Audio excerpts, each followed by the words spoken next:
Una, diara sinaw ko ng plato.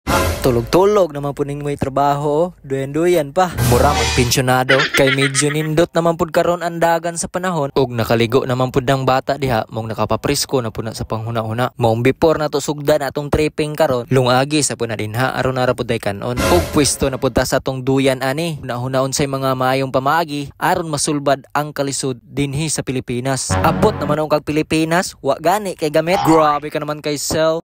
Ug kwaon na day nato na diha ng kaldero kay ato ng takangan, but before nato na takangan ato sa punang hugasan ato na dayang taksan usa, duha, tulo. Grabe, maayo kay kumuihap. Tulo ka skopra natong lungagon diha. Kay diet man ta. Takag na day nang ilungag diha para happy. Dahil gusto ko, happy ka. Kay naaamang pud tay tinago ang pagkabutan gamay aw nakapanglampasog, nakapanilhig pud dada sa tong panimalay. Pero kay gibati naman tagkaiga nga sa tong kabuang aw kasa na diha. Bisag unsa nalay mosulod sa imong hunahuna. Kay vlogger gud ta. Vlogger yarn. Murag taas-taas naman ni atong istorya. Unsa man gyud tumong di aning lakawa. Aw, relax ra diha kay magluto na pud tani karon. Kay naman tay vlogger gamay girl. Ma, ano ulam? Sig pangutana unsay sudan ay 100 sa lamesa o kana lakaw pagpalit didto. Aw, kini kay na may 100 sa lamesa gibilin aw palit na to ni karon og 1 ka kilong karning baboy katong puro tambok sa ruhay. Wa nay daghang istorya, biyahe na dayon ta. Pag-abot na to diri sa palengke aw nangita rin tag presko nga karne. Kay nag-cravings magita ng karning baboy sa diha pa no. Maong kaning sari-sari na lang akong gipili. Sana all pinili para healthy ba? Healthier. Barato ra kay nilang sari-sari diri ba? Tag G's rang putos. Og dili na kay ta magdugay diha kay nakapalit naman ta sa tong tuyo. Pag-abot sa balay aw plaster na day nato mga sariwang sangkap nga nasagap diha. Adobong sari-sari tirada ni karon mga boards, maong sulti na diha.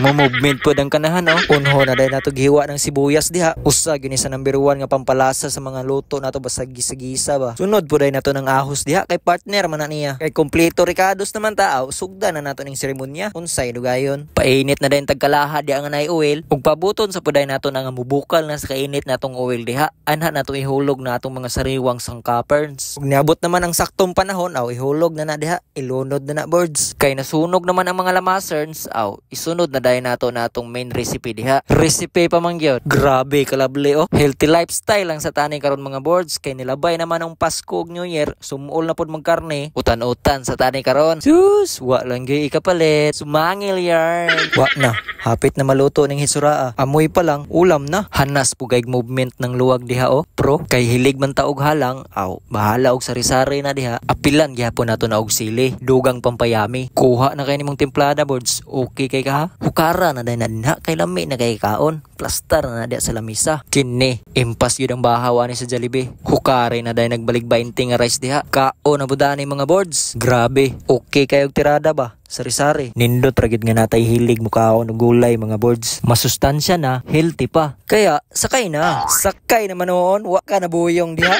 Kay peaceful naman kay atong pagkaon diha. Before mahuman nga video, gusto lang nako pasalamatan katong mga tawo nga nang lantaw adtong last nga to nga gi-upload nga niabot na og 1.k views. Dili pud tumabot og 1.k views ug wala tong mga tawo nga nag-share. Mong daghan kayong salamat sa mga nag-react hasta pud sa mga nag-comment. Ug katong sa mga nagapa-shoutout diha, daghan pud kayong salamat. Maong shoutout di ay ko kay Boss Alden Reyes. Shoutout pod kang Boss Junel. Shoutout kang Boss Mark Rainier. Shoutout kang Boss Spencer Suliba. Shoutout kang Boss Madam Junet. Ug big shoutout di sa kong pinanggang uyab nga si Shama. Supportive yarn. Ug diri na lang ni taman. Daghang salamat sa paglantaw. God bless natong tanan.